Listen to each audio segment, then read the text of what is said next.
Salam, peace be to all. My name is Mustafa Mahmoud. I'm an Egyptian artist and instructor and the founder of the non-profit group Artaholic. Thank you all for joining us today on Borderless Art Talk, speaking to you from my studio in Egypt. Our goal to expand our borders and to connect Egyptian and Middle Eastern art students with world-renowned masters. And now, this is the moment you've been waiting for. We have a very special guest today who's both a great artist and a wonderful human being. Today, we will cover many topics ranging from art career to techniques to atelier programs. Plus, there will be an amazing critique for five artworks from five artists from five countries. And now, let's watch this.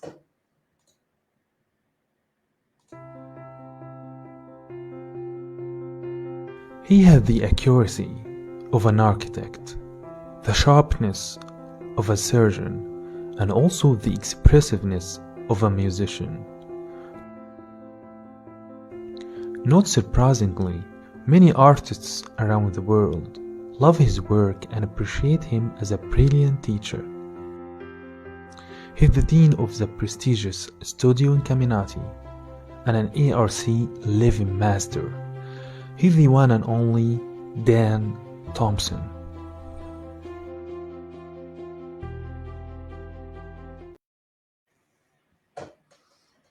And now, let's welcome Master Dan Thompson. Mustafa, hello. How are you, sir? Hi Dan, أهلا وسهلا. Welcome. Thank you. Shukran. And to everyone there, thank you very much for being here. It's nice to have you here. It's an honor and a privilege. And to my friends in Iran, Khush Omadid. Amazing. It's a privilege to have you here. Thank you for joining us. My pleasure. Thank you. Many artists from all over the world are eager to watch this interview. So let's start from here and now. You being an international master and the dean of a prestigious studio in Caminati at a fairly young age, did you picture this whole thing before? Did you imagine this, or was it a surprise how things turned out to be? It was quite surprising to be in the position that I found myself in when I was first asked to teach about 25 years ago, because I never saw myself being a teacher really at all. I was interested in things related to realism, related to what we call the atelier system these days, to an intense type of academic training, as well as a contemporary exploration and influence.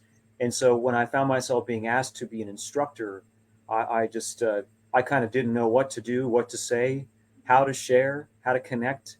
And so looking back at that and charting the path forward to today, it's even more unbelievable that I find myself in the position of being the dean of a tremendous art school, as well as being faculty chair of a tremendous program in New York.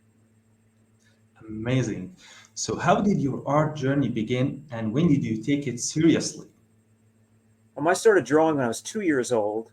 I really didn't. 2 years old? 2 years old, yeah, that's what my parents told me. I was a kid that was very sickly.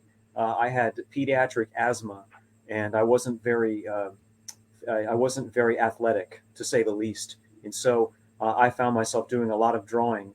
And my family was middle class, still is. My dad was a policeman, he was a cop. And they told me years ago that the first time they saw me drawing was with his bullets. He would come home from the midnight shift and he put his gun away. You know, he was very safe that way. But the bullets would be all over the place. And so as a little kid, I was drawing on the walls with the bullets. And those things don't erase, as my frustrated parents told me. So they decided to get me a sketchbook, and that's what got me started. Wow, that's very interesting. So I didn't really do a whole lot with it other than annoy teachers. I have report cards when I was a kid of, equally frustrated teachers in grade school, grade 4, grade 5, telling my parents that I draw too much. And then my parents writing back, telling them that they would encourage me to draw less. You see how well that worked. And so finally, I get into the teenage years, and I was interested in music, but I was not the type of individual who had any talent in any way, shape, or form for musical exploration. I had no musicianship whatsoever. And it was through the drawing of the flyers for the band that I was in that I reconnected with this and decided ultimately, um, based on that and a number of other factors, primarily the individual reliance. You know, it's all you in the art business. It's all based upon a singular person and not a band. I like that much better. And so I ultimately decided to go in that direction, enrolled in art school. And that started me in a different chapter of a pretty wild ride, to say the least. Wow, that's a plot twist. A plot twist, yes. Well, I got into art school at the end of the 1980s, and I all I knew was that I was interested in pursuing realism and representationalism. And I remember I remember vividly being told that I didn't understand that I didn't understand what I really wanted to do, and that my teachers understood what I wanted to do better than I could possibly know what I could want to do. And their mandate, it seemed to me, was to convince me to suppress my instinct and to go in the direction that they wanted me to go in. And so part of what made me uh, kind of reset everything as an instructor on my own years later is the idea of venerating the student, of making sure that the person that you're talking to, that you always recognize that they choose their own path, that what they believe in is legitimate. It's a kind of sacred thing, and I would not question that. So I think that's the real motivation behind the search for atelier training these days across the world. People recognize that they want this information. They know that it's out there. They know that it's quite profound. They know that it's been suppressed throughout the 20th century, that tremendous achievements in representationalism and visual thinking have been essentially thrown away throughout the 20th century, and they didn't need to be.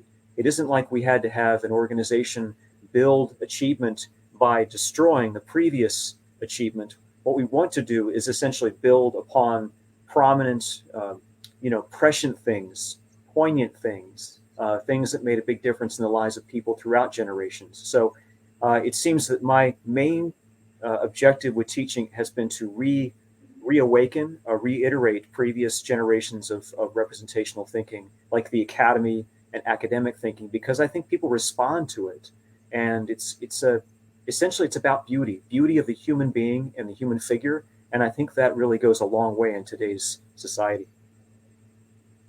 Yeah, it seems like you have a mission to do. And now, what was your most difficult problem in learning art, and how did you overcome it? Well, I mean, there are some things that could be brought up. I think it's always a good idea to have a source of wisdom when you're in your studio, when you're in your space.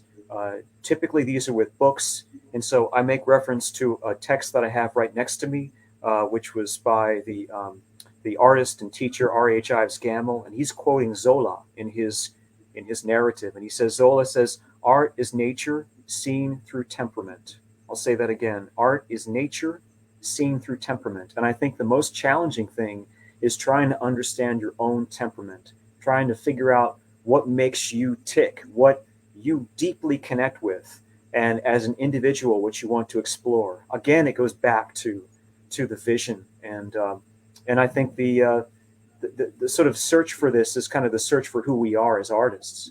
And so when you're really bombarded with technique and instruction, and you're reading, you're studying, you're watching videos, you have to kind of let things percolate.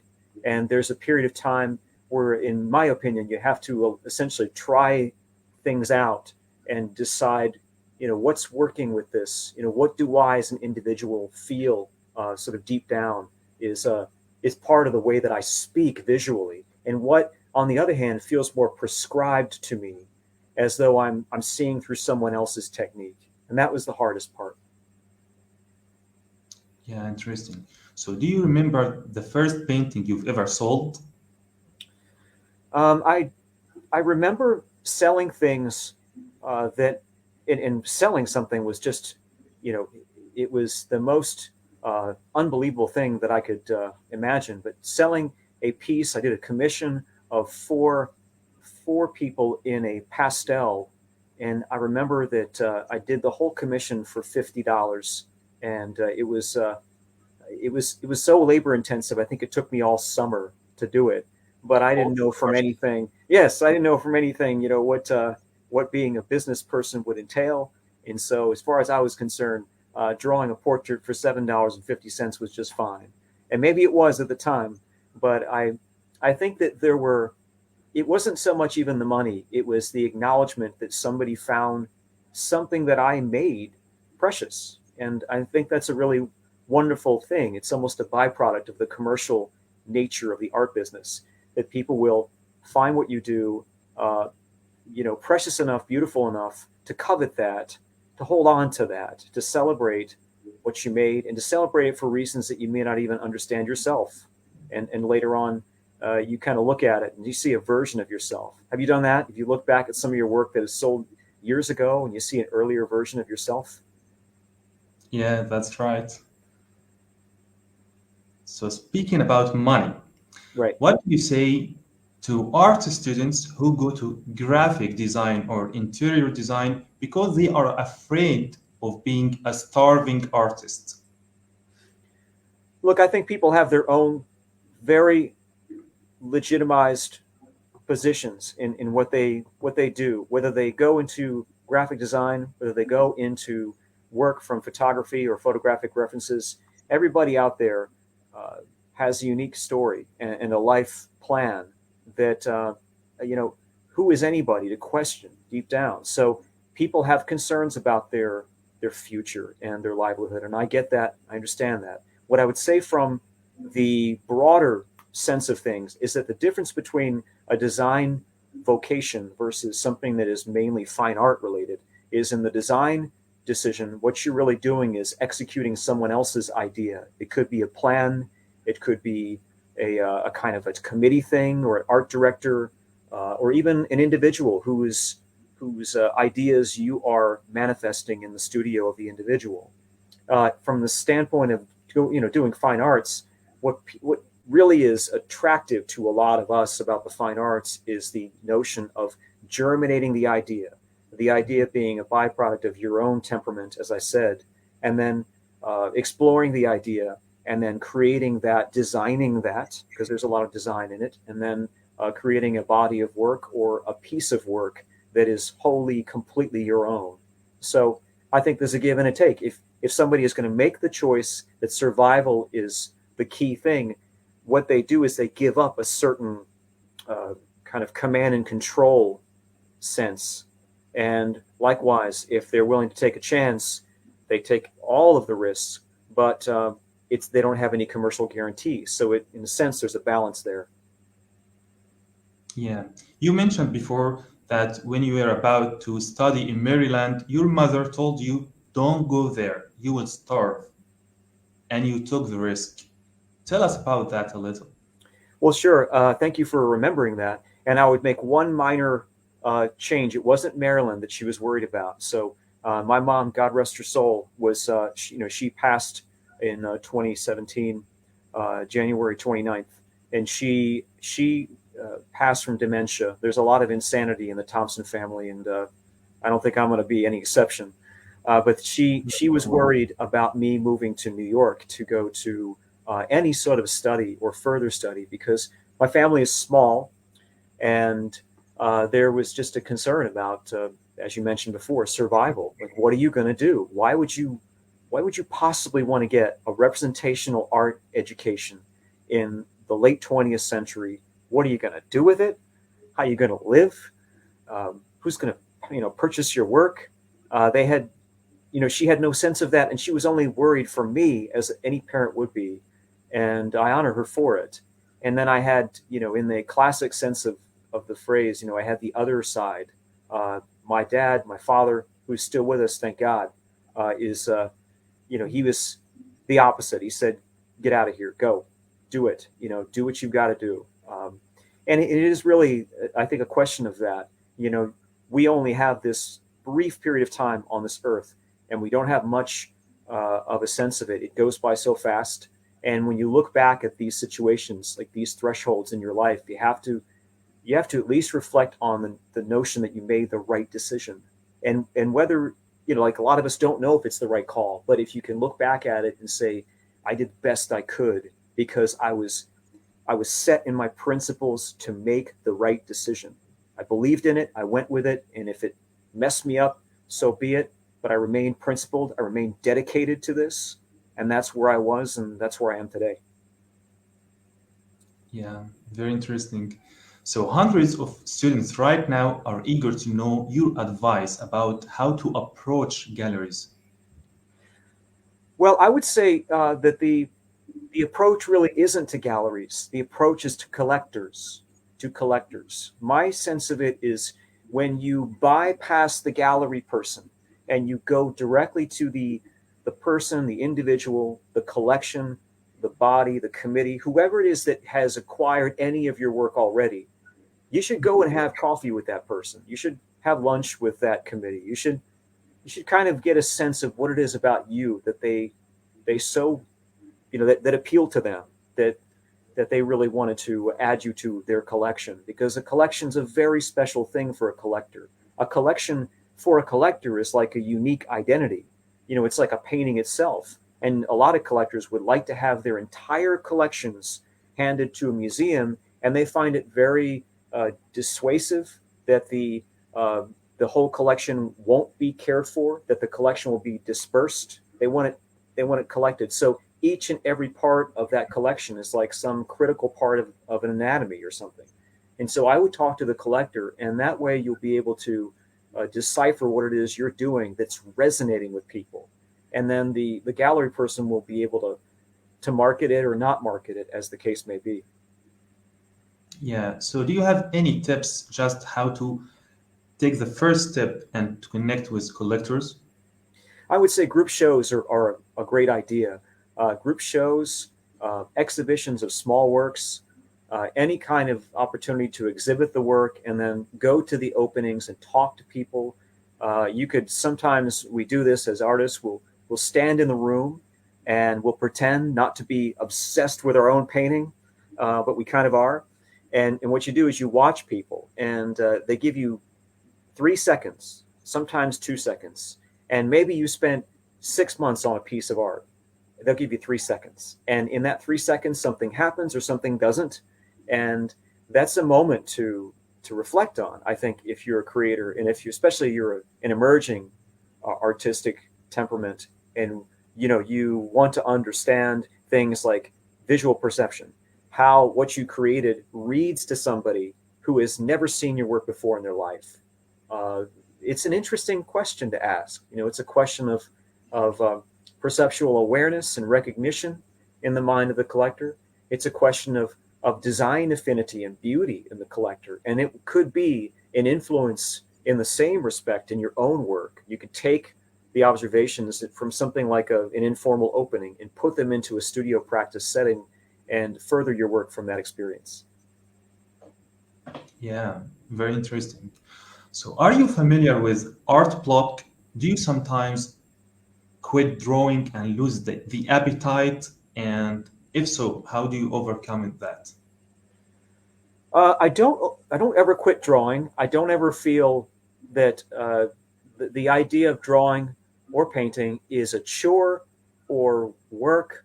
I say this half jokingly, that I know the word pain is in painting, but it's not a pain. It's a unique opportunity, and every moment counts in doing it. So I feel like it's necessary to talk to somebody who's studying with you, and just remind that individual, her or him or whoever, that I know the times are tough when you learn how to do this stuff, but you've got to get to the other side and transform it or deliver the notion of painting back to a place of pure joy. Because I've said this a lot, your painting is at the crest of the wave, the wave of life. You have your lows, you have your depressing moments, and then you have your exhilarating moments, and painting and drawing has got to be up there. And it's your responsibility to keep it there, which means you always have to identify it as a thing you love to do first, and a thing that you you want to nourish and improve a lot second. So, I would say, as I alluded to a minute ago, that some of these things are nourished through books. So I've got these books. I've got my Dean Keller text. He was a great teacher that I had back in the day, Dean Keller, and he says something here which I'll quote. He says, "Rules, quote unquote, are not always truths, but only situations commonly observed of a practical sort and often useful. Use them if they apply, but don't occlude." He says occlude, OCCLUDE. Don't occlude learning or observation by substituting rules. It's an interesting idea. What he's saying is that the pureness of visual creativity lies in the vision and lies in the direct engagement of the artist and what the artist is seeing and drawing. And rules sometimes come in to help you, but you don't want to use them in a way that cancels out your direct engagement. And so things like that keep me engaged, and they keep me exhilarated by the practice of drawing and painting. Yeah, this is very profound. So now we have some questions from artists from Egypt. It's from artist Hadil Usama, Mhm. and I quote, "How to be a successful academic artist." Well, I mean, successful academic artist implies, and thank you for the question, it implies that there is a proficiency with the technical demonstration. That is, you can demonstrate an ability, an awareness in the way that you create something academically.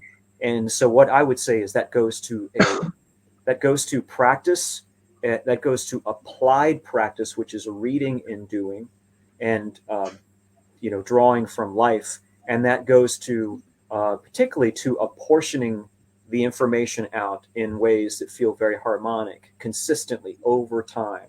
So I think a lot of that has to do with maybe acquiring casts, plaster casts, and practicing on those casts with new ideas, and then again demonstrating that ability. Because what you're really doing with that ability is you're beginning to believe in your own capacity visually to recreate what's in front of you, and could do that in a variety of ways, whether you're drawing a landscape, whether you're painting a family member, whether you're sketching something out of your imagination. You should be able to recreate exactly what it is you want to and further explore the piece.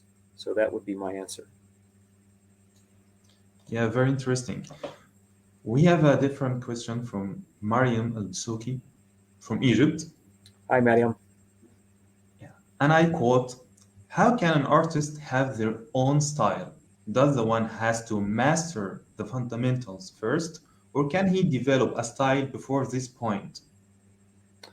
It's a very interesting quote that was thrown around and has been kind of explored or shared by enthusiasts, and it has to do with a young Andrew Wyeth who was studying with his father N.C. Wyeth, and N.C. Wyeth was asked when Andrew was young, and N.C. the father was putting Andrew the son through these rigorous tests, like academic drawing and trying to get your fundamentals mastered.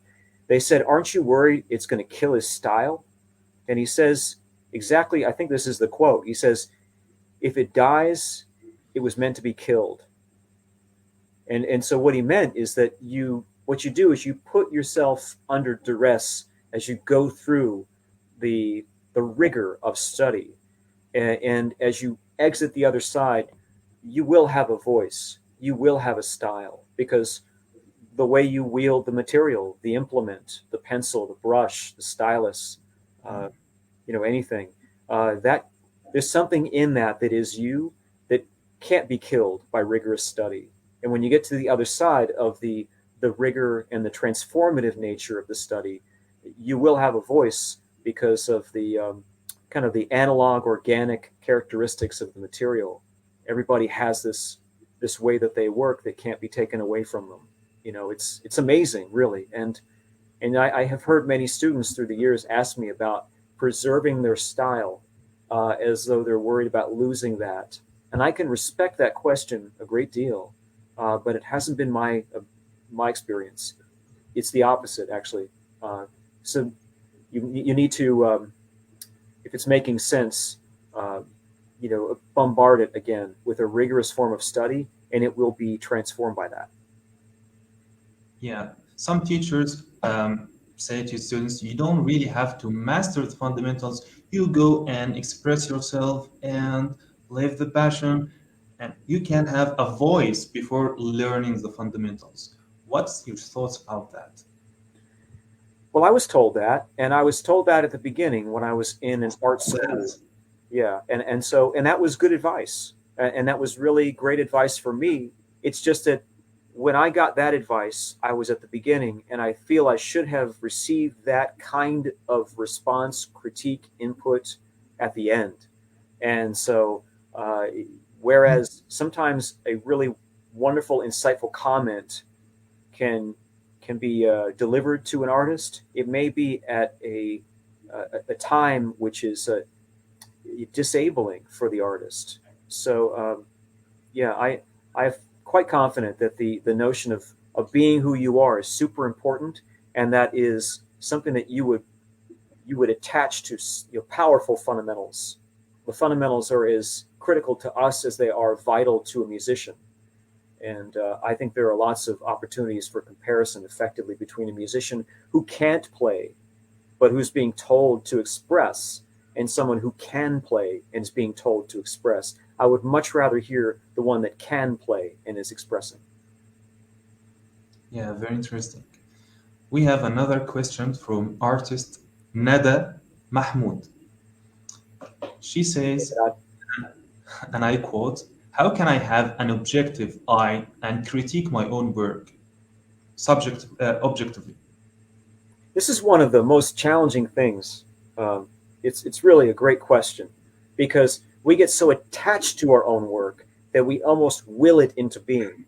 We want it to be accomplished. We see it accomplished, and yet it could be something very different than our perception holds. One of the ways of becoming more objective with your own work, Nedad, is to give it a certain grace period. Like the next day, you come back to the piece because you tactfully took a break. You took a break at a moment of indecision.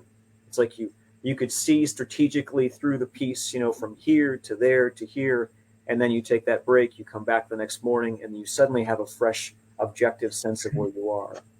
Another way of doing it is to have a mirror, because a mirror reverses everything, and it gives you a very different read of a piece, and it sort of allows your eye a break to see the same thing. And so a mirror has been just a classic device for a lot of artists going back many generations. And then a third way is to have a spouse who can be very insightful, sometimes a bit critical, but always delightful, at least in my case, getting a good sense of where you are with things, not only in artwork, but in life. That's pretty impressive. So now we'll do screen share.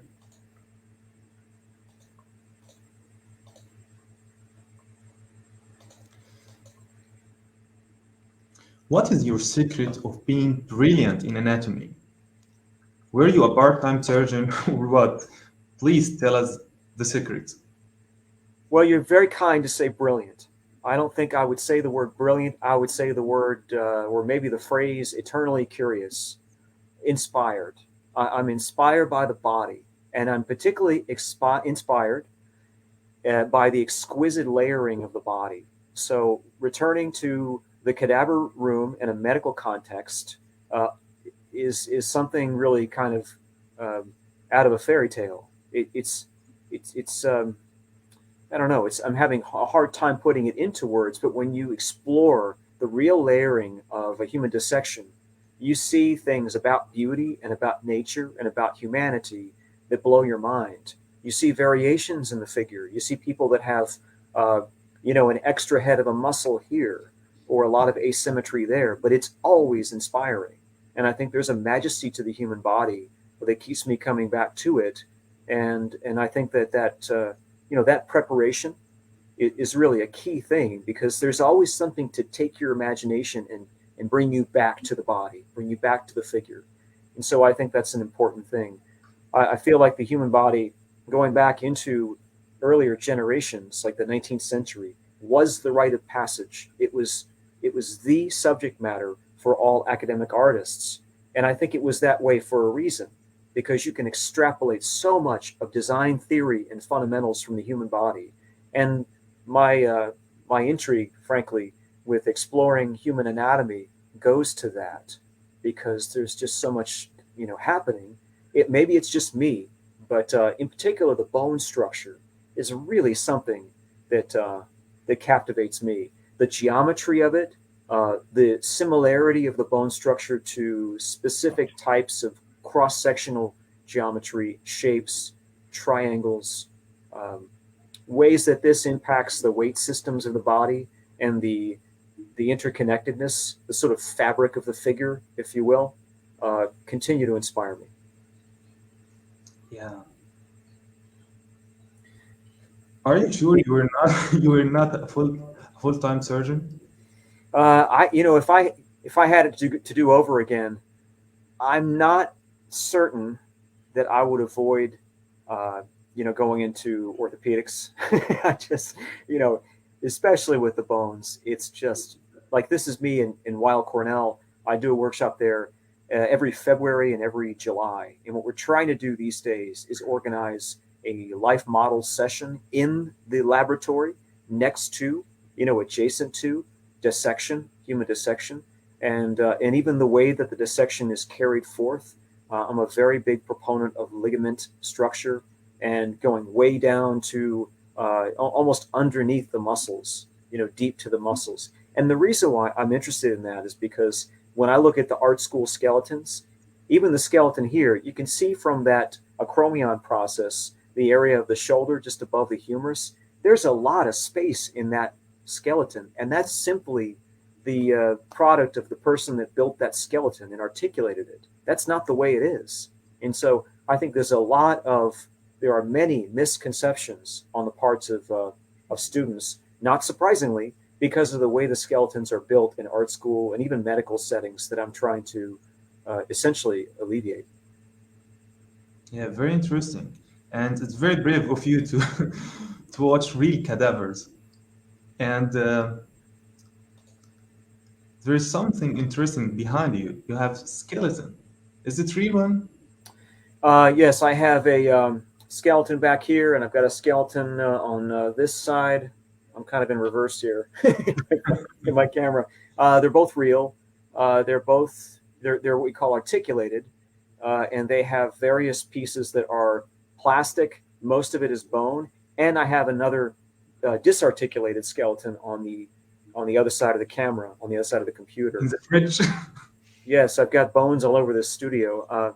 Our 14-year-old daughter and our son. I guess they think at this point they live in a haunted house because there's Yeah.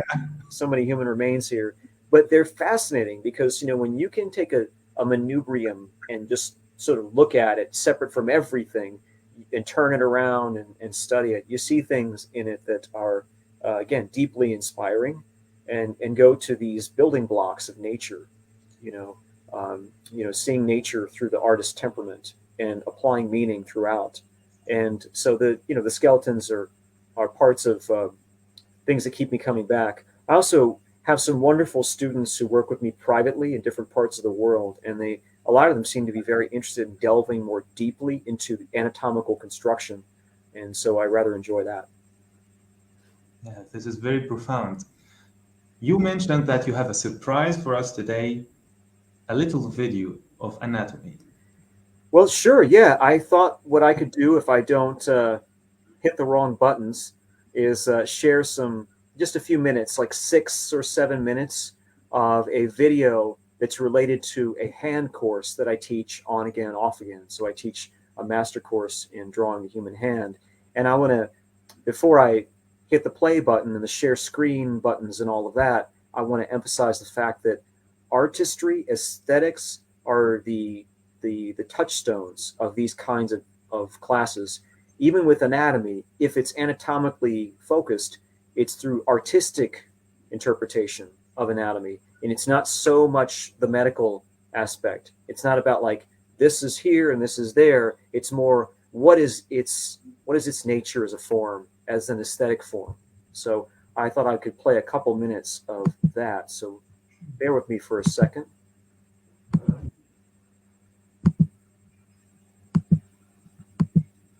Yeah. Can you see me? Yes? Yeah, so the first thing is once you climb out of that, so I'm kind of done talking about the wrist, you want to be able to build a feeling of very slight convexity out to the metacarpal, the third one, in through there. And I think you can, generally speaking, and this should answer your question, mark out the tendon as almost literally the midline accent of the middle finger. And so that would align, so this bony prominent CMC joint, this accent up and through here, maybe dorsal tubercle, as well as the tendon in that axis. So then once you drop off of that axis, Stefania, you'd want to be aware that the accents that you put around the edges, so this would be the edge here, in this kind of pocket of the skin fold, those things are related back to that tendinous, let's call it a central point right there, okay? So I work these in accordance with that central point, and then I insert, and I don't see it on the cast, but I'll put it in anyway, a void here. You know, it's like you see it in your own hand oftentimes when you reach full extension with your fingers. So it's weird how a void can become like a midline accent in a similar way that a prominence can become a midline accent elsewhere. So I put this in, I put that in, I spill out into like these two forms here and here. And then I'm off to the races on that other question that I had for you, which is how do you want to build a cross section of the finger itself? And my own recommendation was to say that, the triangles that the Italians put in and that Bridgman puts in are interesting. So if I built a triangular structure here, I'd probably say, let me go that way. And let me go this way.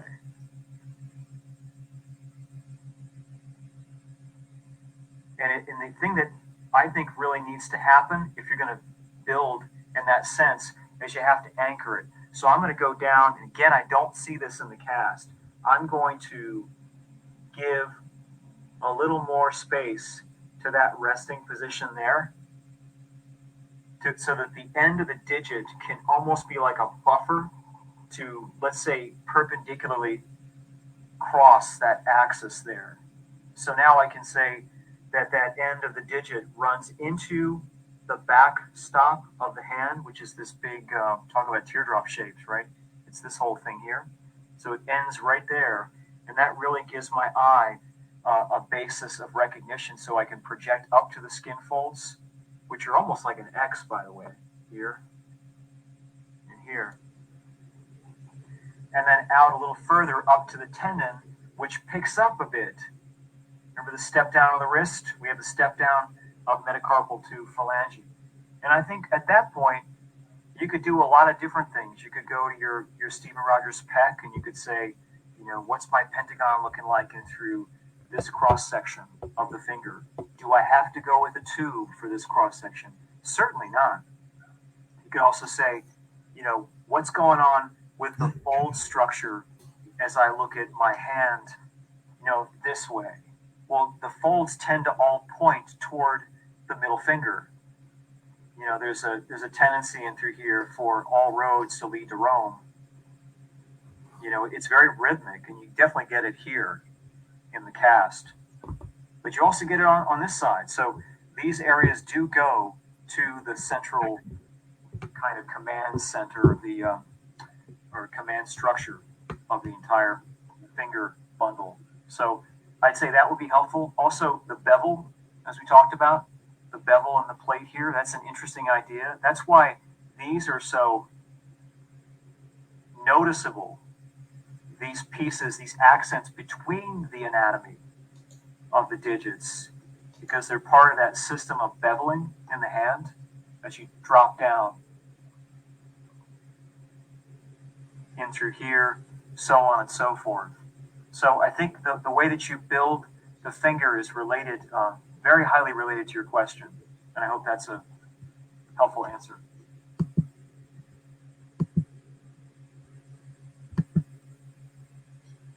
Wow, that was fantastic.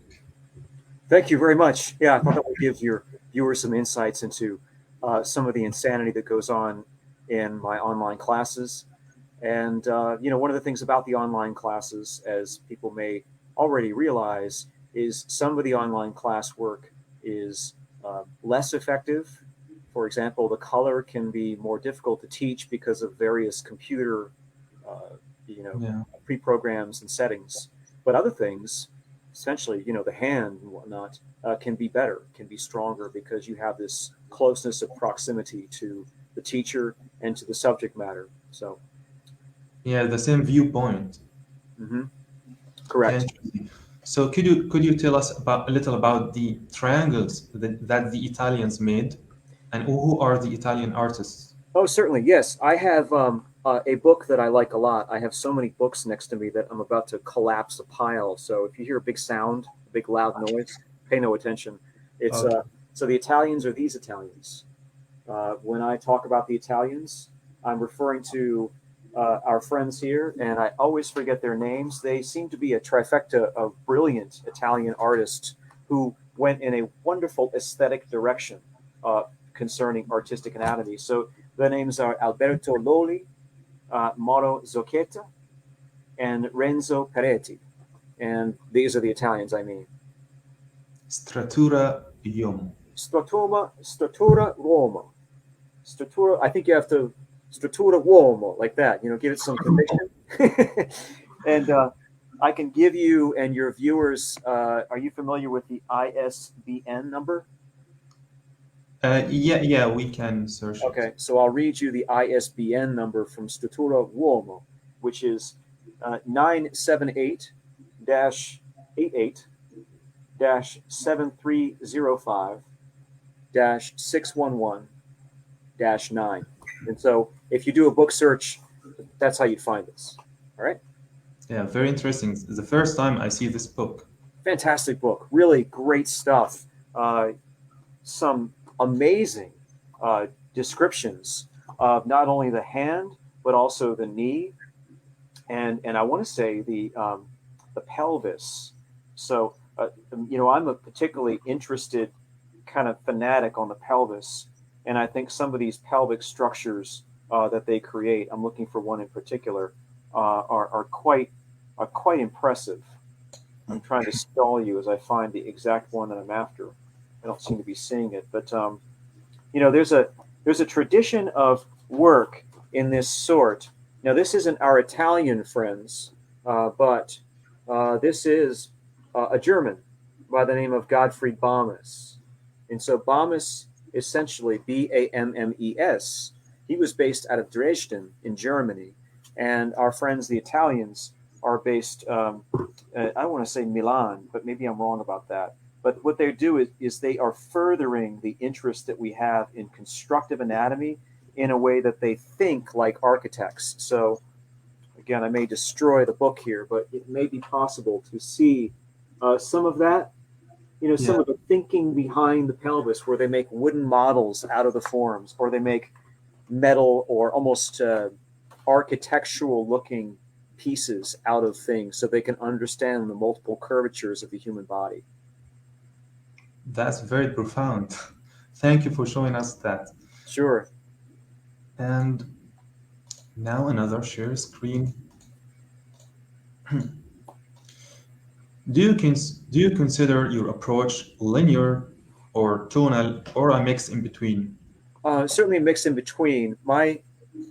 I would, instead of framing it whether it's linear or tonal, I would frame it out to say that it is more along the notion of perceptual and conceptual. And what I mean by that is the perceptual is the visual. It's funny, I mentioned Gamel. He has this word called oculist, which implies that, and he refers to the impressionists as oculists, meaning that there is a way that they base their creativity primarily on observation, on vision, on, as I said, perception. So as I look at Catherine here posing, I'm intrigued by the shapes of her, by the kind of, that would be your mass in a sense, right? But then when I look at the way that the form, like the reason why the form looks the way it does, to me, that's more about the concept of it and investigating the interior of the body using a conceptual basis of inquiry. Does that answer your question? Yeah, very interesting. You mentioned the word pigmentation in your drawing course. What do you mean by it? Well, pigmentation would be the way that a a portion of the human body looks different because of its temperature or because of its, like the way that the human figure sometimes has capillaries, like in the nose. You'll see this area of the nose. It has capillaries and pigmentation. Or if you're drawing a small child and you want to, that you have a blush, in the child's face, there's a pigmentation in that area. And sometimes there's pigmentation up around the manubrium in people. And so that to me goes to the way that likeness can be as much about complexion as it is about proportion. What I mean by that is a person might have a certain tonality to their face, which is natural to their face. And the artist ought not to ignore that. That's a big part of what makes an individual look particular and really worth commemorating and celebrating in a drawing. Yeah, very interesting. So, what do you think of side size method and do you include it in your teaching plan and what's the reason? I never studied sight size methodology. When I was a student, I was I was just never in a situation where I had the opportunity. I certainly would have studied it if I could, because I could see from my rather unique perspective, looking at sight size as primarily an optical way of drawing. I can see that there are very interesting and even inspiring versions of it going back in time. And I'm thinking mainly about a book on drawing from memory, which to me has vestiges of sight-size thinking in the way that the artist was encouraged to recreate as exercises exact to-scale marks. And so I think sight-sizing is a kind of replication of information. And certainly artists are going to want to learn how to do that sort of thing. I just did it a different way. I was interested in kind of translating the scale, you might say. So if you have a person who is life size and you translate the scale, you might go to a larger size on a piece of paper, which is what I often do. And in that sense, you have to transmute the distances from this to that. And that's the methodology that I practice. And the reason why I go in that direction is because when I increase the scale, I gain more access to the subforms, and I'm able to explore more thoroughly the nature of the structure of the human head. And so I prefer that methodology of thinking. Yeah, very interesting. So in your drawing course on Domestika, which is amazing, you use the blending stump. Mm-hmm. And it's prohibited in some schools more than drugs. What are your thoughts about that? I think the prohibition of the blending stump is silly. And I think that individuals who prohibit it don't understand or maybe don't appreciate that it was an essential tool of drawing way back to the great days of drawing. So when I think of the great days, what I'm referring to are the nascent academies, the second generation academies in the United States, in my example, that flourished in the 1870s and the 1880s. We're talking about the National Academy. We're talking about the Chicago Art Institute. We're talking about the Corcoran School of Art. We're talking about the Pennsylvania Academy of the Fine Arts. These are places that really gained a second wind, so to speak, when they flourished in the 1880s and 1890s. And there happened to be a set of drawings that I've gone back to a lot because I love them and because they're close to me. And those were drawings that were done in the 1890s under the study of an artist who actually had an Egyptian connection. His name was H. Siddons Mowbray, Mowbray. And I believe he was born in Egypt to some expatriate American parents. And he was a great teacher at the Art Students League, not well known, taught from the 1880s until right around 1900, maybe 1904. I can't remember exactly. But the work that was done in charcoal, which has strong kind of fundamental structural information in it, in charcoal, was finished with blending stumps. That they were drawn in charcoal and vine charcoal, and then they were finished in essentially Conte crayon.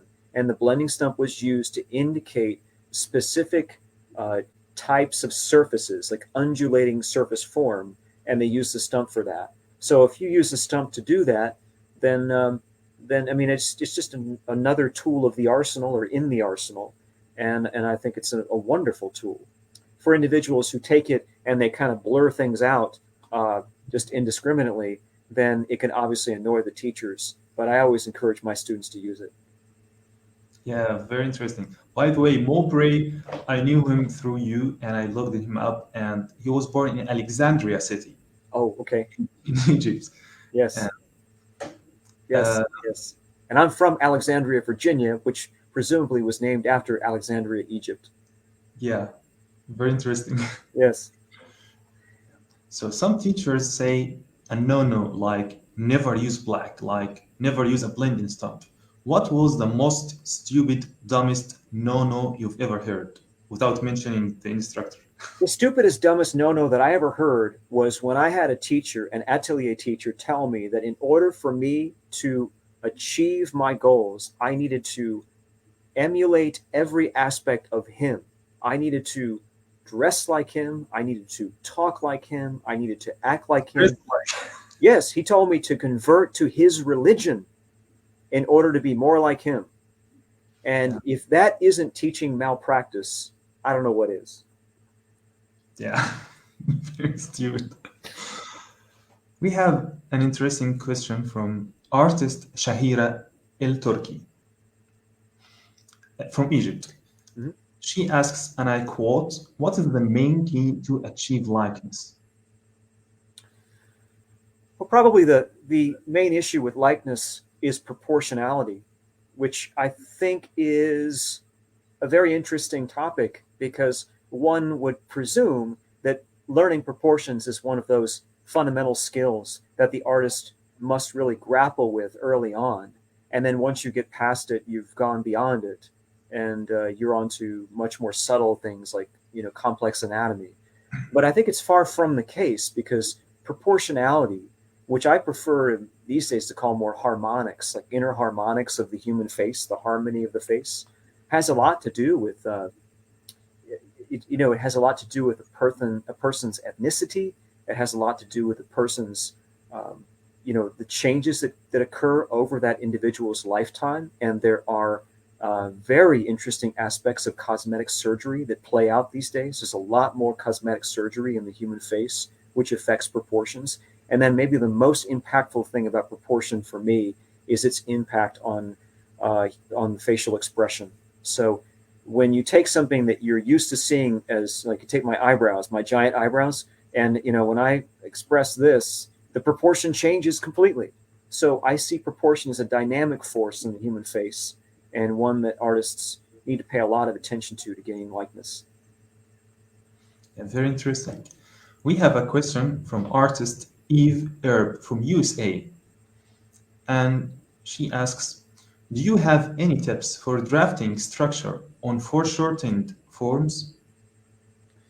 Drafting structure on foreshortened forms, sometimes those questions, which I really appreciate, need to be discussed in the context of a teacher and a student, because it would seem like giving a good answer right here would need more contextualization. Like a prime example would really help. Generally speaking, it's difficult for me to avoid talking about the influence of the ellipse and the influence of sort of the idea of structural drawing tools, the tube, the block, the ellipse, the pyramid. Those things, if they're well understood, can be grafted into and out of any visual subject. They are the veritable secret to understanding foreshortening, in my opinion.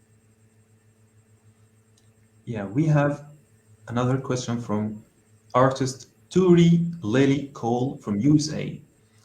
She asks, How do you decide when and where to exaggerate anatomy and structure when it's subtle in the pose, setup, or model?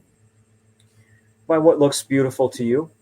I would say you take in and appreciate as much of the visual framework as you possibly can, and you remain open-minded, and you remain attentive to your industry, attentive to the things that you want to learn, and then at the end of all of that, you go to a pictorial decision. You choose what you feel is going to look better because that's the solution. That's the pictorial influence coming round and sort of tying it all together into an expressive thing, into an artifact. It's a, it has to be that at the end of the day. You know, if you default to saying, well, that's how it was, so I'm not going to make it the way I think it could be, then maybe you're suppressing the most magnificent thing that you could have, even if it's subtle, it might really make a difference or the difference in the piece. Yeah, very interesting. Now we will go to another slideshow.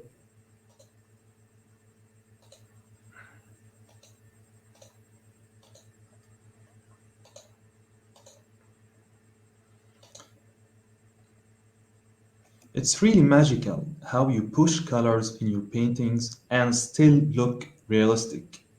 How do you control that?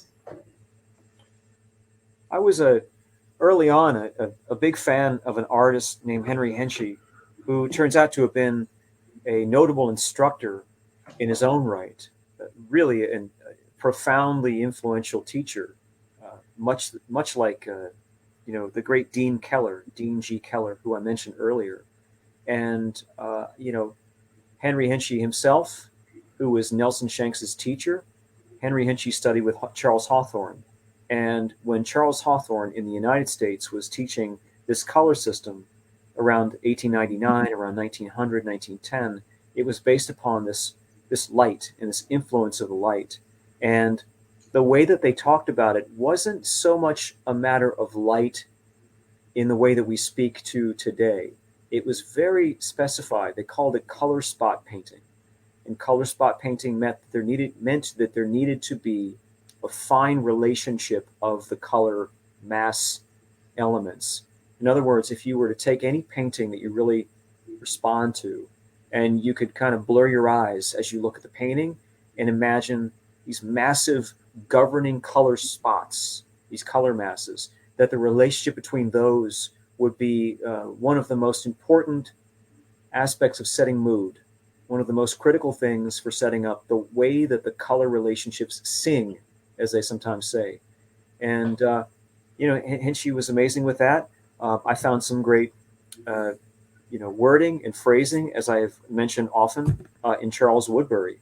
Woodbury's book called Painting and the Personal Equation is a wonderful text.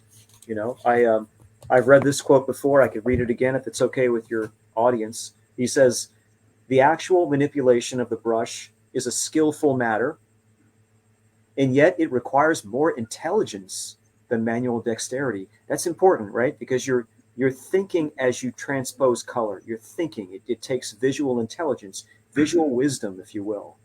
He says, "Art is psychology, not science," which is another thing that's interesting, because the science or the manual dexterity or the pigments, they inform and they fuel, but they don't drive the work. You drive the work because of your psychological insight, right? He says, "Art is psychology, not science, and there must ever be one unknown factor, the personal equation. You must know what you see, why you see, and what is worth seeing." And I think that's just a beautiful phrase. What's worth seeing? And so when you respond to a color phenomenon, you're essentially saying it's worthwhile that I respond to this, and I'm going to put it on canvas or on panel exactly as I see it and connect with it with my temperament.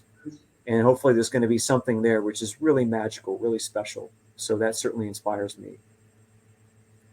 Yeah, very interesting. And this book is really non-familiar with me, and the first time I knew it, it was from you in a previous interview.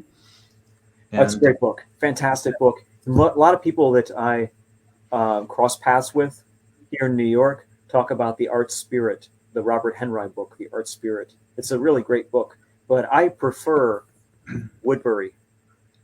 Yeah, again, could you tell us the title again so people can look it up? Yeah, sure. The title is called Painting and the Personal Equation, and it was published by the Houghton Mifflin Company and Riverside Press, Cambridge, in Boston and New York in the year 1919. So it's quite an old book, but there are some wonderful passages in this book that allude to what I was referring to with Henchy and Hawthorne and Shanks and the Impressionists and Edwin Dickinson, in the sense that what we're talking about with color and light is not a stylistic thing. It was a phenomenon of really learning from nature, the specificity of light. John F. Carlson called it nature's moods, which is also interesting, speaking of psychology.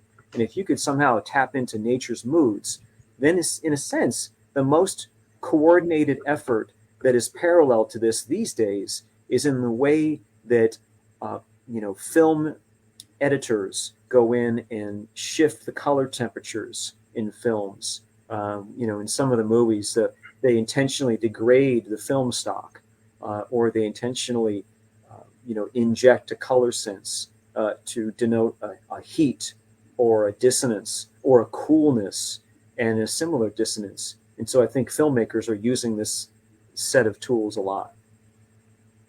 Yeah, it's very interesting to see the relationship between cinema and painting.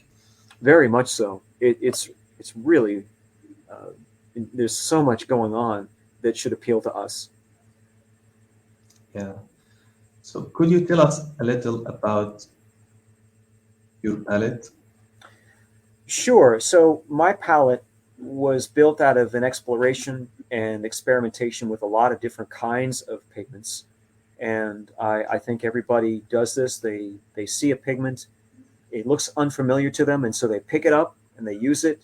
And I think, I did that myself for many years and eventually cut things down. This doesn't look like I cut things down much, but I limited myself to a set of pigments that to me were unique and that occupied vital positions on the palette. So I'll begin with a cool violet on the left. I end with a warm violet on the right, and then maybe an earth color or a drawing color at the very bottom underneath that one, which is Mars violet. I'll hit something like either a raw umber or some kind of very deep, desaturated earth yellow on the dark range. So I generally work with a earth yellow, either a raw umber or something similar when I begin a painting. And I'll use that with the white that's on the top left. And that white would be a lead-based white. I use lead white mainly because of its strength and because of its capacity to allow me the access to form. Lead white to me is like plastiline. It's like clay, and I really love it that way. And yet, lead white can sometimes be so rather overused that it can build up impastos and they become hard to control. So the white that's on the top right is a titanium white. So I use lead and titanium interchangeably often, and that helps me a great deal. So if I go from the kind of cold violet on the lower left, I'm going from a permanent magenta or similar to the next one up, a dioxazine purple or something like that, to the next one up. Probably, I think in that range, we're talking about, ultramarine blue or ultramarine blue deep, maybe in through there.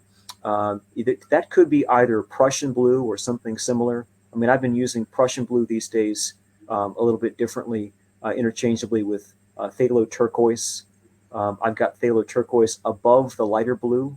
That one's cerulean, so above that is phthalo turquoise. Above that is permanent green, but these days I use a lot of cinnabar green. Above that is a cadmium green, but again, these days cinnabar is very helpful, or I might use azo green. Above that is a cadmium yellow light.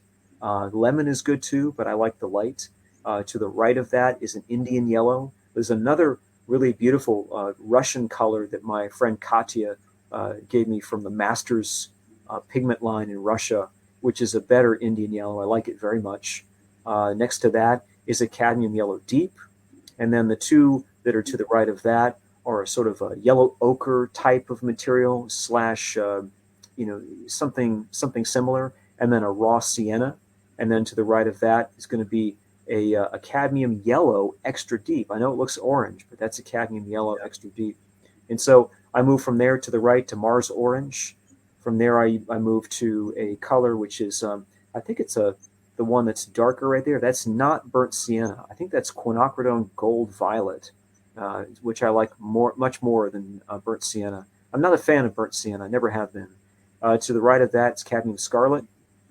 To the right of that is Italian Pompeii red, which is a Williamsburg color, a beautiful earth red, my favorite, and I think a lot more interesting than Mars red. Below that is naphthol. I'm not using naphthol much these days. Just sometimes I'll use naphthol, and sometimes I'll put cadmium red medium or cadmium red light. Below that is perylene. Perylene is a wonderful, to me, a hot red. Below perylene is anthraquinone red, the so-called Burgundy wine red that has become the red of choice in place of alizarin crimson, the traditional red. Below that is quinacridone rose or quinacridone red, and then below that is Mars violet. Mars violet is just the most amazing landscape color that a painter could ever have, because it virtually creates atmosphere. Yeah, very interesting. So what do you think of this idea that a limited palette creates harmony? I do think there's a lot to it, and yet I don't, like, I've always wanted the kind of palette that would give me access, and I think a palette is more like an instrument. If a musician is not thrown off by 88 keys, then why should I be thrown off by 30 colors? Yeah, very interesting. In Studio Incaminati, you have a very unique approach, which is called duotone painting. Could you tell us a little about it, and why do you choose it instead of Zorn palette that many ateliers use as a first level palette? Well, I should first say that it's been my honor to curate, this is the word that I use, curate the program and the curriculum mainly, which has been my job for the last 4.5 years at a school that I love in Philadelphia, a school called Incaminati, Studio Incaminati. And the name of Studio Incaminati comes from the notion of those who progress. It was born out of a school essentially inspired of a school by the name Incaminati in Bologna, in Italy, in 1582. And so the idea of Incaminati, which is a 4-year program, is to build a continuous curriculum for people, for artists who graduate with not only the skills themselves, but with a very particular way in which the skills fit together. And so we have to understand that in order to answer your question. And what you're talking about right here is indeed called duotone. And this was the name that the technique was given by Nelson Shanks, the school's founder, and utilized by Leona Shanks, the school's co-founder, who were essentially the mother and father of the school. So the way that duotone works, it's a level 3 or a year 3 school, a year 3, I should say, skill that the students get exposed to. They have 2 entire years of training before they're introduced to this idea of duotone. So if you can picture it, lots of drawing, lots of gesture in the first year, mainly charcoal, and then the beginning of painting at the very end of the first year. Lots of color study in the second year, and lots of grisaille, straight up grisaille with black and white, taught by 2 amazing painters named Darren Kingsley and Stephen Early. And so by the time they get into year 3, and this would be in Carrie Dunn's class, who's just an incredible painter, they get introduced to this idea of temperature variation in a sort of a modified grisaille, but with temperature. And what makes duotone so interesting for students is they're going to build up their impasto, get warmer, and then as they get thinner, things get colder. Okay, so there's a thick-thin dynamic going on with a deliberately cold ground. And I think that is just a wonderful, unique aspect of the Incaminati program that people get a chance to learn on. And then once they understand that, they really begin to truly connect with the notion that one would need a ground color to utilize a ground color. You don't want to put a ground color on and just cover it. You'd have to have something that interacts with the ground color, and that's essentially what duotone is doing. Yeah, it seems like everything has a purpose in studio community. Hmm. So, could you tell us a little about what colors did you use in the duotone? Well, the color I think is a kind of it's like a warm, a burnt sienna based or a raw sienna. It's usually burnt sienna plus, or you begin with maybe burnt umber plus. So you would essentially begin with this idea of a warm tone, and then as you expand it, like you can see in this example, and I'm sure that Carrie would corroborate this, that there's a new color being added into the flesh tone of the skin in light. So you could think of it that way, as beginning with a base of burnt umber plus white, or burnt sienna, burnt umber plus white, and then that would lay the foundation for additional colors that would be introduced. Yeah, very interesting. Mm-hmm. What do you think of this very common thought by many artists nowadays? They say warm lights produce cool shadows and vice versa. Well, I think it goes back to that Dean Keller quote, which is, one would go in the direction of a rule if it was convenient because it's proven maybe in an aesthetic way effective, and yet it doesn't always give you what you're after. And so the idea of putting yourself in the, under the conditions of color study and training on the palette is an opportunity to be free with your decisions so that you don't have to go in the direction of warm lights and cold shadows. Um, People always say rules are made to be broken, and I don't think it's necessarily about that. I think it's really familiarizing yourself with the breadth of color options and palette choices, and also familiarizing yourself with art history and a kind of technical history of art, what's made things look a certain way, and then making your own choices for where you want to go with that. Yeah, interesting. So, speaking about necessity, is it necessary for a student to learn colored pencils, then pastels, then gouache before learning oil painting, or can he go from drawing directly to oil painting? So she or he can go directly into oil painting. Uh, there used to be a system referring back to Mowbray in the golden age of study in the ateliers in the United States and academies in the United States. One would need to go and work in graphite or in charcoal. I think probably charcoal was the mainstay there. So if they went into what they called the cast hall or drawing the antique, that was the phrase, then they would pass into the second hall. So they'd go into the second antique. And once they got through the second antique, they would move into the life room. And if they didn't do a good job, they would be put back. They would be pulled. They called it, I think they called the life room life on probation. In other words, you might be pulled back into the cast hall. And that was a pretty successful system for a while. Um, Although it's interesting to look at because people like Mowbray, who were emulating Bonnat, in Paris, because that's how they were taught, they saw problems with it.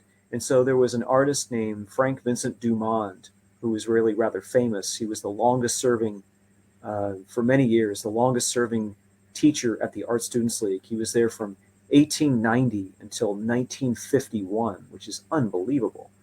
And he said, "No, I'm not going to have any of this stuff. Anybody who wants to paint can just come in and paint." And so they started to explore that, and that yielded probably legitimately mixed results. So you could jump into painting, and you could jump into a drawing procedure that leads you to painting, and either one is going to give you a certain benefit, and probably, understandably so, a certain drawback based on the circumstances. Yeah, very interesting. What, yeah, what's in your opinion more difficult for students? Alla prima painting or indirect painting? Indirect painting, because indirect painting is in some sense a laboratory. It's like a marathon.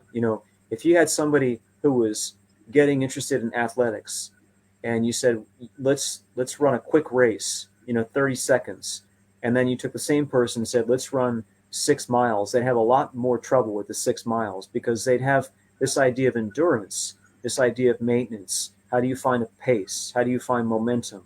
And there's not a dissimilar situation with painting and drawing. How do you function if you're in day 3 of a 6-day painting? It's very important to understand that you're not just doing any old thing.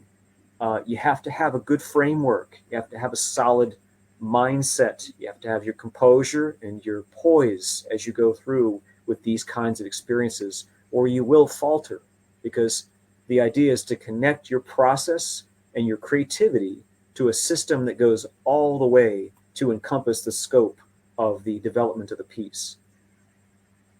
Yeah, very interesting metaphor that you mentioned. It's like a marathon. Really is. Yeah. So, what's the most common mistake that you see in students' work? Well, that's a really good question. I think that's the answer to that has changed over the years. It used to be many years ago, because I've been teaching now for a quarter of a century, that the most common mistake was to go indiscriminately to detail very fast. So one was always talking the student out of finishing. In fact, it was the famous quote Nelson used to use about a certain school where he said they finish before they start, which is really a wonderful quote, because it implies that an individual isn't really aware of the necessities of solid starts, great starts. And so, that was what used to be done. These days, it's a bit tricky to give a good answer. I want to give your audience really solid answers on things, but I'm finding individuals, maybe the most, I wouldn't call it necessarily a mistake, maybe it's a presumption, that they're there to get the material to launch a career. And so I have a wonderful friend named John DeMartin who has a phrase. He says sometimes it's as though people are telling him, can you teach me how to draw? I'm double parked, meaning I don't have any time to get to this drawing. I need it, but what I really want to do is get to a career and essentially connect with the contemporary art market or whatever. And so I feel like these days people maybe aren't necessarily giving themselves that patient incubation time to develop a solid understanding of their fundamentals, their materials. Material is so important. And, an awareness of what you're doing is so important. That takes time to germinate. So that's what I'll think about that question, but that's what I can identify off the top of my head. Yeah, it's really crazy nowadays. It's like going to McDonald's and I'll become an artist. Yeah, and maybe notoriety works that way. There seems to be a lot in the social media context, and this is an old story about the quickness of notoriety, and notoriety being almost the most important thing in perception in that regard too. But it really isn't the true thing. The true thing is something else entirely. Yeah, very interesting. And the last question is, what do you think of overworking? And when do you think a drawing or a painting is finished? I've got since it's the last question, I pulled another quote. This is from a teacher named Roger Fry, who at one point ran the Metropolitan Museum of Art. And he discusses this sort of interesting concept in his book from around 1900, where he's got the artist's almost evolution. He begins with the curious vision. A person has a predilection for creativity, and so they start with a curious eye or a curious vision. He then describes it as when one reaches to the next level as an aesthetic vision. So a person is a sort of delving into art appreciation, and they understand visual phenomenon from the standpoint of a person who's no longer a bystander. They really have connected in a more meaningful way. And the third is the creative vision. The creative vision is where you take command over your faculties and you can organize yourself and create a tremendous piece, a work of art that somebody has, they realize has transmogrified into something much more powerful. And he says, it's funny because he says, the artist is, hold on a second. The different visions, here we go. The different visions I have discussed are like the different gears of a motor car, only that we sometimes step from one gear into another without knowing it or with knowing it. And he goes into something else there. But I would say that would be a more decent answer to your question about overworking. Now, are you overworking because you haven't yet reached the visual faculties of where you want to be? In other words, are you finishing something from a photograph in an overly photographic way because that's how you feel it should be, quote unquote, finished? On the other hand, as you analyze great works of art and you recognize in some of the most extraordinary painters who've ever lived, like Velasquez, things that have been left out, intentionally left out of heads, information which has been, edited away, how, that maybe that raises your awareness to the point of an aesthetic appreciation, or you connect with that individual in a way that you might actually do a museum copy and emulate that painting or emulate that drawing. And in so doing, you recognize the mark making and the potential of that. So I think it might be more about where the artist is as it pertains to finish. And perhaps it's necessary to overly finish in order to learn how not to overly finish in the future. Yeah, very interesting. And now we will go to the critique part. And thank you, Dan, for making a really unique pay-per-view quality critique.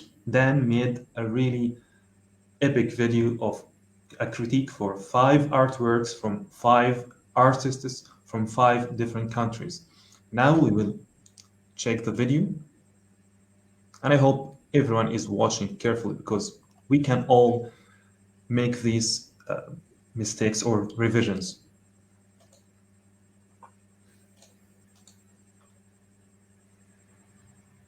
Good evening, everyone. Hope you can hear me. This is my critique of the participants for Borderless Art. I appreciate you submitting your work, and I'm going to start with Fatima. Fatima submits a beautiful piece here of a red-haired female figure holding several items, organic forms, flowers, and that sort of thing.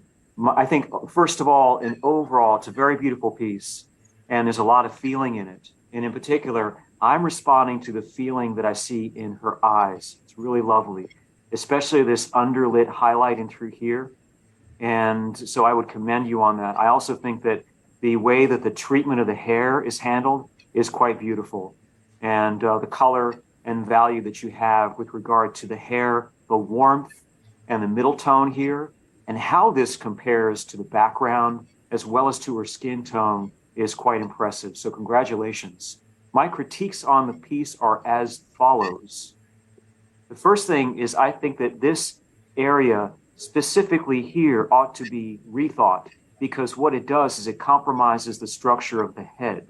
You notice that we're looking down slightly at your figure, and we can see your figure from a higher point of view. And I think that that is challenging, because what it does is it lines up with this area of the face. So I might want to take a good look at that and see if there could be some changes.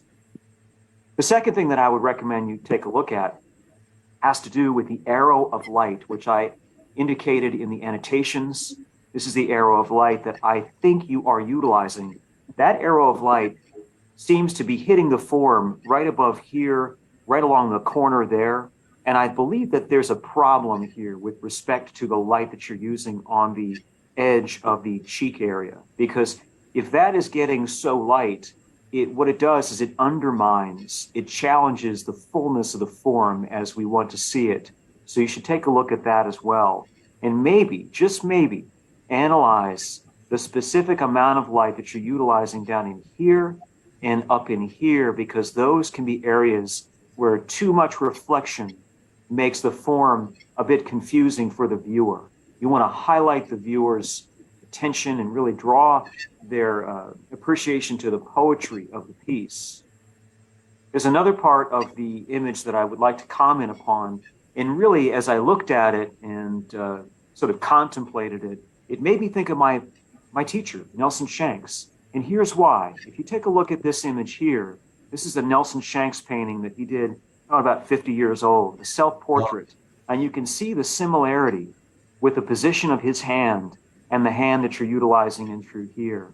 So what I'm going to suggest to you as I reference your image and compare it to his image is that you take a good look at the knuckle area on the hand. So right in this region, there should be some more differentiation in that knuckle area on your figure. The second are the what I would call the regions that comprise the plane of the hand. You can see the plane here is graceful, it's smooth.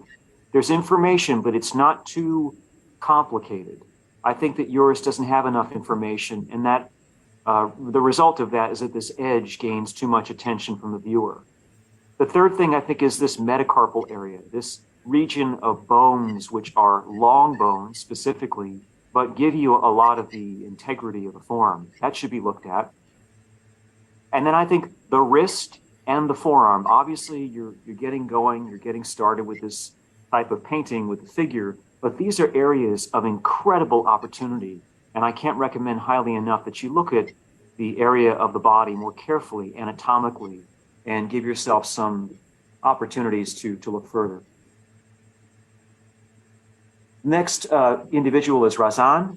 Thank you, Razan, for your submission. A very beautiful painting of a figure holding what looks like naan, looks like bread. And I think the individual that you have depicted here is very touching. There's a penetrating glance in the person, very beautifully done. And I think, again, you should feel good about where you are with the painting. There's a lot of story in it. My critique in this particular painting first goes to what we call the sclera, or in the plural sense, the sclerae. The sclerae are the whites of the eyes. And I have taken, extra effort to try to convince my students that they shouldn't be called the whites of the eyes. And the reason for that is because they often get too white. So I would reduce potentially the lightness in the eyes because I think it's just a little bit too arresting for the viewer. Second thing I did was I rotated your image because I wanted to take a look at it so that it was upright. When things are upright, they give you a slightly different take on the form sense. It's kind of analogous to an artist taking a mirror and looking at the mirror to see what the image really looks like with a fresh eye. And when I did that, when I turned it upright, I started to look at that cheek area.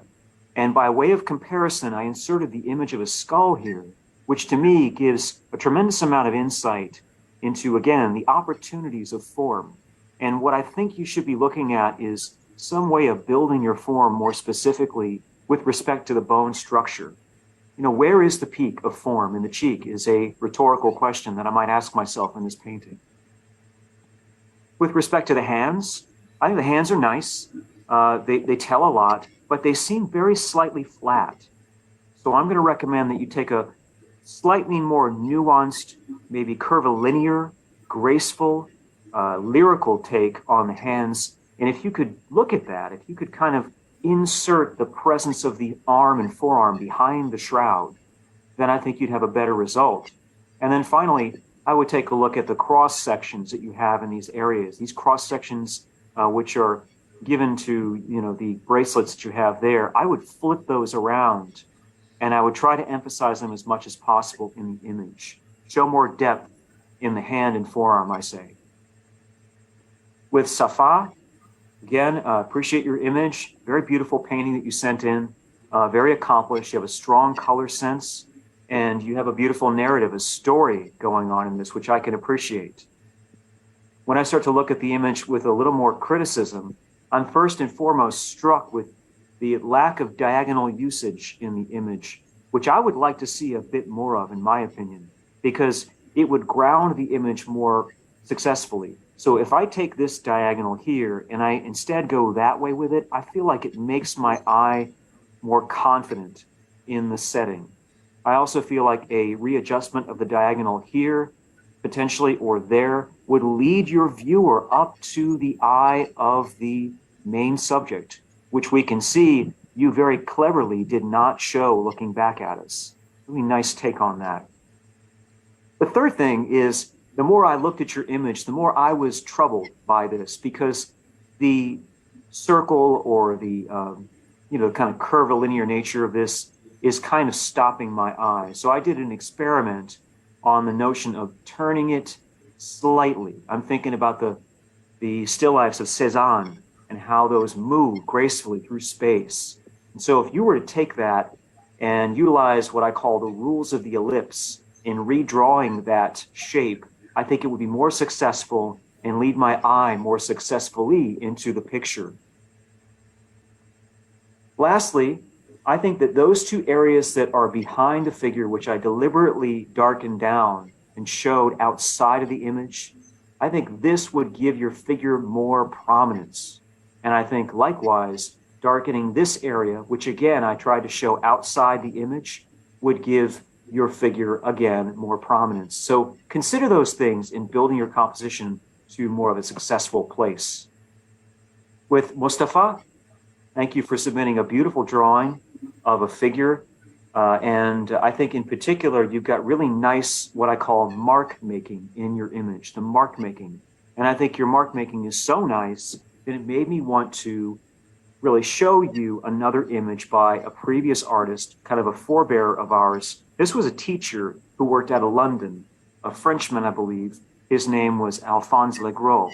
And Legros, who worked in Silver Point, shows us very conspicuous directions of what we call hatch mark. So I've highlighted some directions for you here and here. I've shown you some directions in there and here. These are all things that I pulled right off of the drawing. I'm just going in there and note-taking the directions of the hatch because I think hatch is very interesting.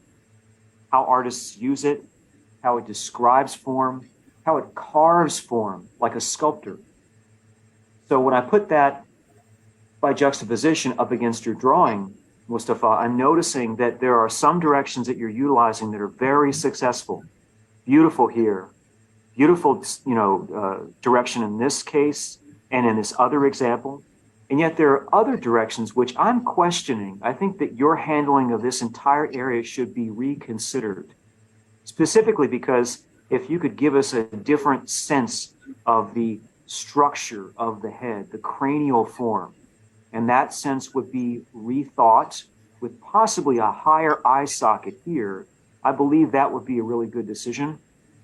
That would go along with the perspective in the mouth and quite possibly a reevaluation of the scale of the upper body.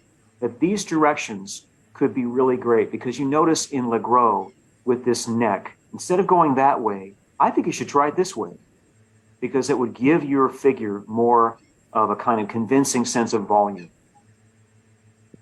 All right, so I think that would be a very wise choice, and you obviously have a predilection toward mark making in a vital way. So let's move on to our last submission by Mariam. Mariam, this is just a stunning painting. I would assume it's a self-portrait, and if it is, congratulations, because self-portraiture can be really important for development. There's an intensity to it. There's a dramatic focus to it. It's very, like I said, intensive, but it's also a thing that contributes mightily to your skill building. So you should do as many as you possibly can. And I think that this example of the background is, again, quite successful.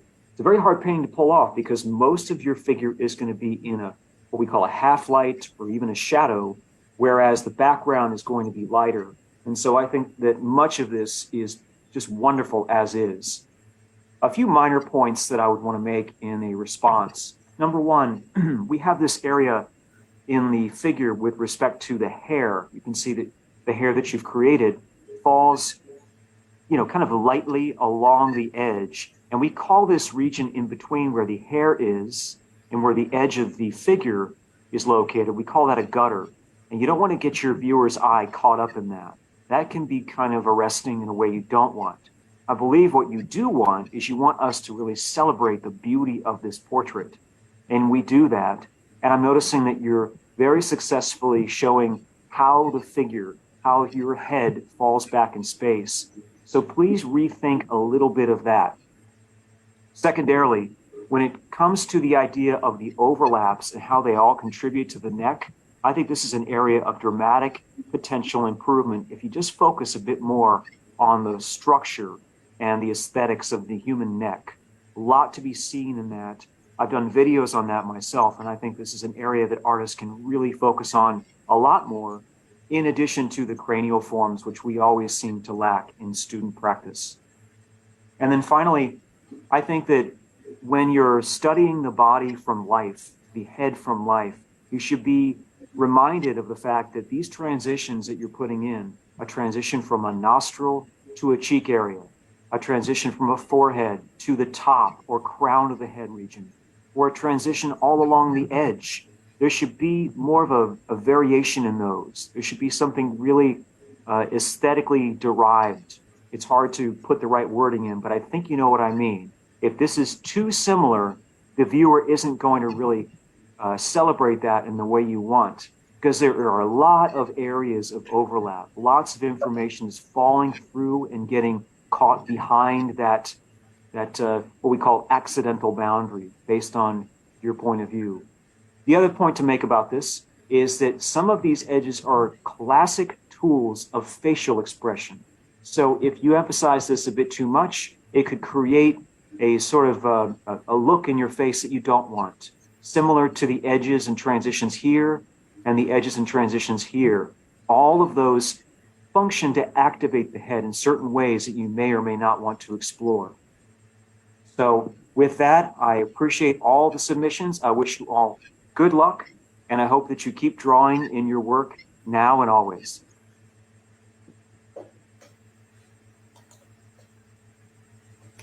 Wow. I hope I picked the right phrase to put under good luck. Yes, that was fantastic. I learned a lot from this critique. It's really one of a kind. Really, it's first time to see your critique. I learned a lot from you in Realism Live in two different years, and I took your course. First time to see your critique. It's really profound, and myself, I learned a lot from this critique. And thank you for being so generous in this critique.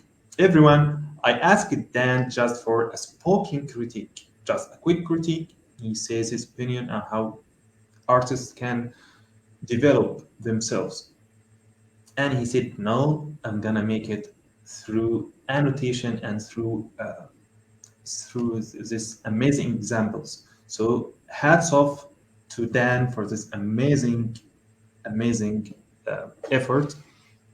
Shukran. Shukran for you, sir. I wanted to tell you that I appreciate what you're doing. It's a bold move, an audacious move to pull artists from disparate locations across the world and talk about these issues, which are important. And through my experience in teaching internationally, I found teaching through annotation and teaching as much visually as possible to be very helpful, to in a sense be a thing which transcends language. And so yeah, I appreciate your enthusiastic response.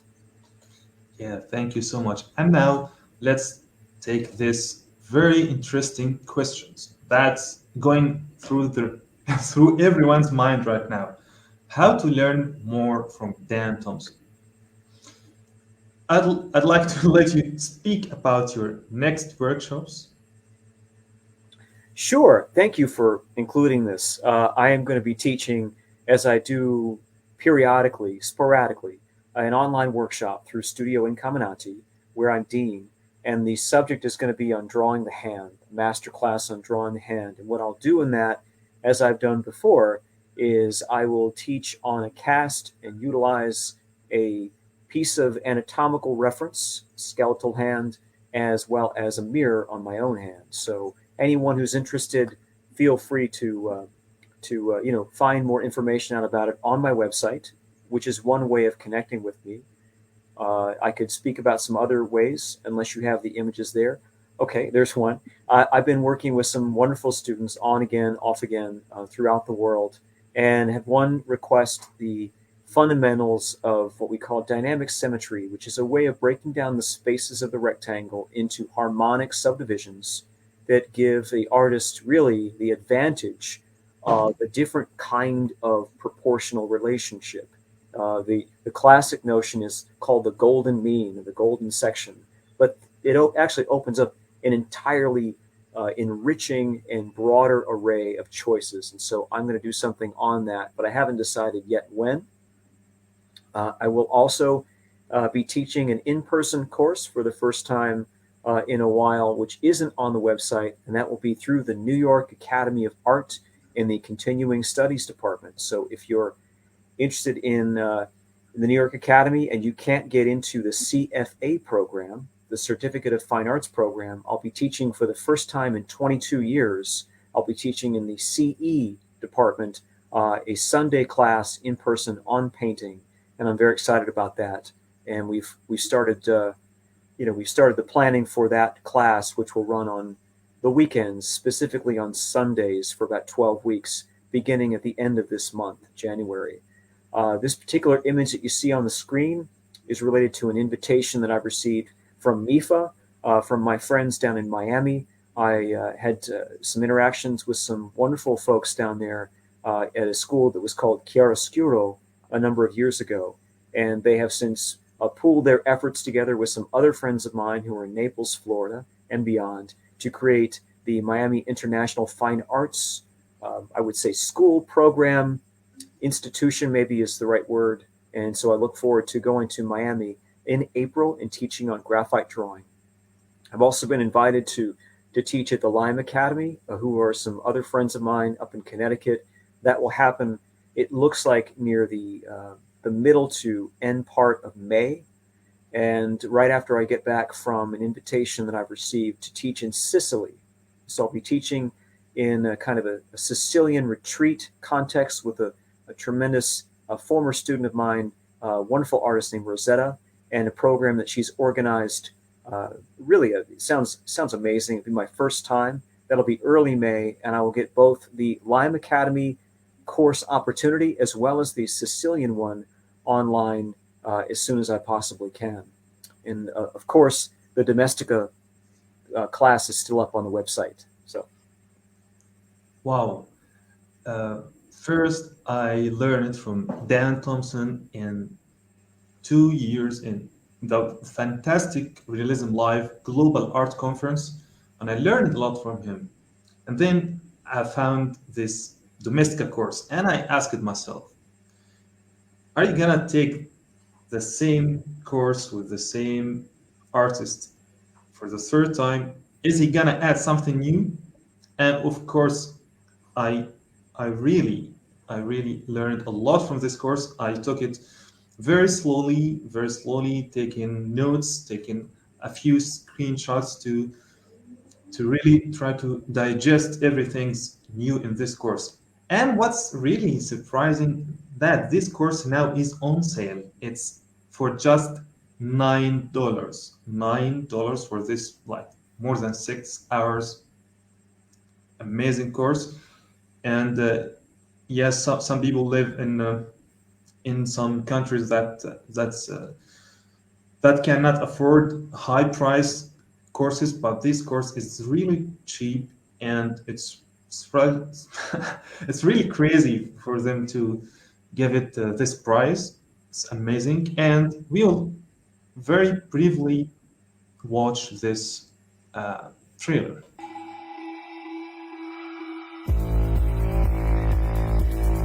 Hi, my name is Dan Thompson. I work in education, specializing in representational drawing. I teach at the New York Academy of Art, and I'm also Dean of Fine Arts at Studio Incaminati, School for Contemporary Realist Art, where I curate a curriculum focusing on the human figure. I'm passionate about drawing people and portraits. It's exhilarating to tap into this centuries-old tradition and continue the legacy of the great masters. And graphite itself, so fluid and precise, is a testimony to what's possible when we're striving for profound observation. The purpose of my work is to engage, learn, and fulfill the inner drive to uncover answers about the mysteries of human form. Reflecting us, it also teaches humanity the astounding beauty of our own visual presence. In this Domestica course, you will learn how to use structural forms and planar modules to interpret an experimental portrait drawing from life. For the final project, you will make 2 images, one in full value from direct observation, either from a model or from a mirror. The second will be a structural linear study of the ongoing portrait. First, I will define planar portrait, linking anatomy, art history, and academic drawing conventions. Then, to warm up, we'll draw a block that will become our head, refine the proportions and positioning, and sketch its most fundamental manifestation toward organic form, the trapezoid. Afterward, we'll gather our visual data for an abstract and perceptual drawing and expand the tonal range. We'll then start our second drawing, the schematic, and add a planar archetype inspired by John H. Vanderpool. Alternating between our two pictures, we will further develop the schematic by subdividing its major forms while exploring the model's particularities in the life drawing. Because it's an experimental portrait, our piece can be open-ended. By the end of this course, you will have a better understanding of how to draw the body as an aesthetic blend of construction, plane, and morphology. You will need paper with a medium texture, a set of graphite pencils of various hardnesses, a razor or pen knife, and some sandpaper for sharpening, as well as a kneaded eraser. There are two fundamental components to representational drawing, vision and technique. These are interconnected and require profound insight for success. Join the conversation and I promise to challenge you.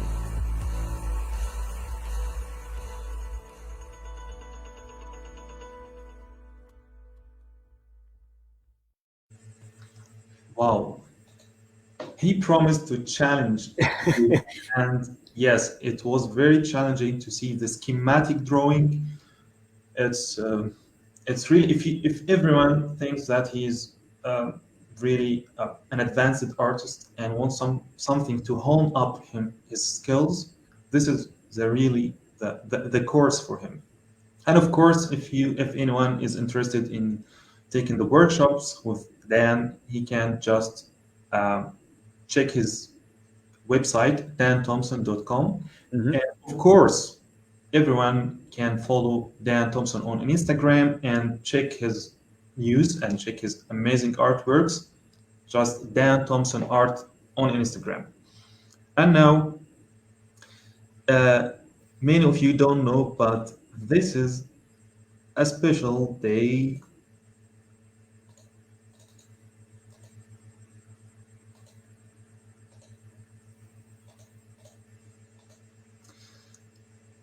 This is the birthday of Satya, the daughter of Dan Thompson. Happy birthday, Satya, and Kul Sana Winti Tayyiba means happy birthday in Egyptian.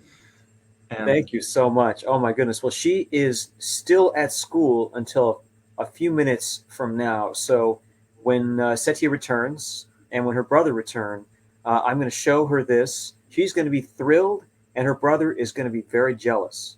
So thank you for that. What you don't know, guys, that Dan is really interested in visiting Luxor in Egypt. I would love to visit Luxor. Absolutely. The Valley of the Kings, and really, in a sense, the seed of humanity, and in the tombs and the art forms. I mean, what a rich tradition. It boggles the mind, frankly, and it goes so far back. I mean, what could you say about Egypt? I mean, it's the genesis of everything. سامعين يا جدعان؟ سامعين؟ تحيا مصر. Means long live Egypt. Egypt means Masr in Arabic. And now let's see this really quick clip.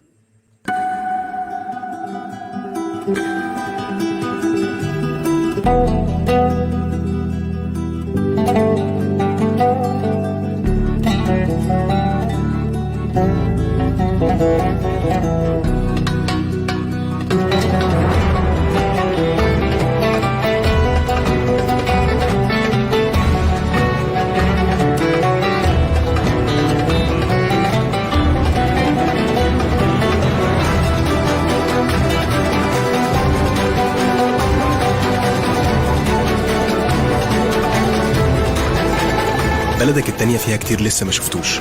تعالى وعيشها من أول وجديد. هي دي مصر.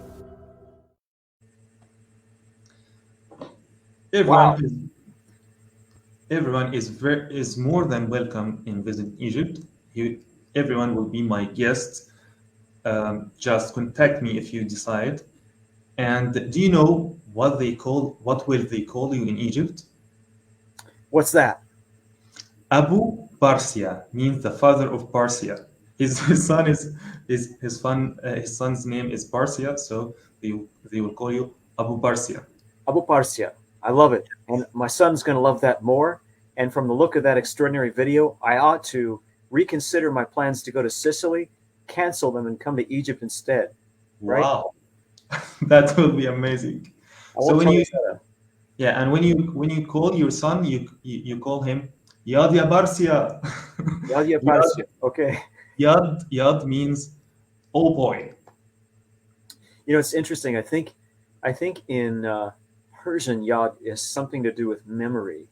Um, so, you know, being married to an extraordinary Persian lady, I'm learning certain words, and so I guess I need to remember to focus and study those as much as I can, and then branch out into Arabic.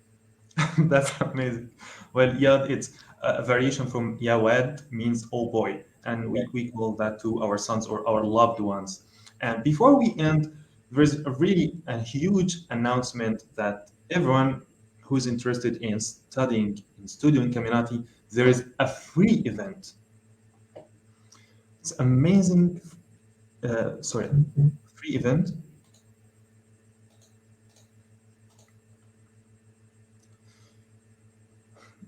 You can just go to studioincaminati.com and explore the amazing stuff and the works of the students there. And there will be a huge free event called Open House, and it's virtual and it's free. You can register on their website, and I'd like Dan to talk about this briefly. Certainly. So, one of the most important things, going back to the Domestika experience, is to connect with enthusiasts all over the world. And that's why I did the Domestika course, because I've been able to connect with some wonderful artists in places far and wide, from Indonesia to Croatia to South Africa, Singapore. It's been amazing. And so, when the individuals of this type, artists that we don't really know, when we connect, other opportunities come around that are free, like this one, which is the Winter 2023 Virtual Open House. So it's all online, and it's a chance to explore the curriculum of Incaminati, which is a 4-year program in Philadelphia. The 4-year program is not virtual, it's in person, but at the very least, you get a chance to sample some of what art schools have to offer and options that you may have as you make decisions about your creative future. So at Incaminati, we have students, from places like Nepal, and which people sometimes find quite surprising. We had a wonderful Iranian student there years ago, an Indian student, a Malaysian student. So people do come from different parts of the world to go to Incaminati, and that open house will take place on January 21st, 2023. The best place to find the open house information is on studioincaminati.edu, which is INCAMMINATI. So it's .edu, and so that would give you some information about that. I want to say, just for the sake of even treatment here, that I am also the faculty chair in a 1-year program, which takes a lot of international students as well. And that is at the New York Academy of Art. And that program is called the Certificate of Fine Arts Program. That is a program that is very convenient to international students because they acquire 1-year visas to go. And this year we have some students that are coming from Hong Kong, as well as from South Africa. And these may involve individuals from places like Greece in the past, and France, who get 1-year visas and come and take a very intensive 3-semester program where they earn a diploma in fine arts and can then go in different creative directions, whether that's toward master's degree training, or it's postgraduate work that they're doing, or it's something else entirely. Wow, very interesting. They're going to have a virtual, excuse me for interrupting, but a virtual open house for the New York Academy program in February, I believe, to be announced. That's amazing. Everyone can go to New York Academy of Art and follow them and be updated of these amazing free events. And student community, you can again check the website and follow them on social media, follow them on Instagram, and they have interesting videos on YouTube too. Subscribe to them on YouTube. And of course, subscribe to Dan on Instagram to get updated of everything he does. Oh, time flies by very quickly. I can't believe it's been 2 hours, and thank you for this amazing privilege. Thank you for this amazing interview, and thank you for your efforts, for the critique, and for everything. That's really one of a kind interview. Mustafa, thank you very much, my friend, and all the best to you and yours, and to your audience. Really appreciate seeing you, and you guys take care. Keep drawing and painting, and keep in touch. Thank you, and thank you for everyone. Thank you for joining us on Borderless Art Talk, and stay tuned for more interviews with amazing artists and world-renowned artists. And thank you all, and salam means peace be to all. Thank you again. All right. Thanks.